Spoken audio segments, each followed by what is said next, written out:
बेरोजगारी एक ऐसा अभिशाप है जिसकी आग में पलामू के कई युवा अब तक जल चुके हैं। घर को सहारा देने की आस से प्रदेश में जाकर जी तोड़ मेहनत मजदूरी करने वाले युवाओं को परिवार की इतनी फिक्र होती है कि खतरनाक काम करने से भी पीछे नहीं हटते और कई बार उन्हें अपनी जान देकर इसकी कीमत चुकानी पड़ती है। पलामू का एक और युवा इसी अभिशाप का शिकार हो गया। रामगढ़ थाना क्षेत्र के बाघी गांव का रहने वाला विश्वनाथ भुइयां का पुत्र लौकुश महज 20 साल की उम्र में ही घर का बड़ा बेटा होने का फर्ज निभाने 1700 किलोमीटर दूर चेन्नई चला गया। 19 नवंबर को घर से जाते वक्त अपने छोटे भाइयों से कई सामान साथ लेकर आने का वादा किया था, पर उसे कहाँ पता था कि अब वो घर वापस नहीं आ पाएगा।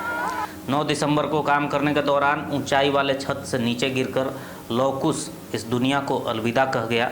गांव में सूचना मिली तो पूरे गांव में सन्नाटा छा गया। 4 दिनों के बाद लौकुश का शव जैसे ही रामगढ़ प्रखंड के बाघी गांव पहुंचा, पूरे गांव वालों का सब्र का बांध टूट गया। पिछले महीने हंसी खुशी जिस युवा को गांव वालों ने बाहर काम करने के लिए विदा किया था, उसकी अंतिम विदाई पर पूरा गांव दहाड़ मारकर रो रहा था। लौकुश के पिता पूरी तरह टूट चुके थे। महिलाओं के चित्कार से पूरा इलाका गमगीन हो चुका था।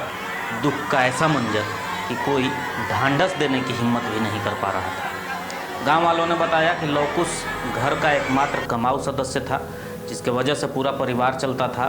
गांव में कम मजदूरी मिलने की वजह से पिछले महीने ही चेन्नई जाकर काम शुरू किया था ताकि परिवार की अच्छी परवरिश कर सके, लेकिन होनी को कुछ और मंजूर था। इस हादसे की सूचना पर आसपास के गांव से भी कई लोग मौके पर पहुंचे। मृतक के परिजनों को ढांढस बंधाने की कोशिश की गई।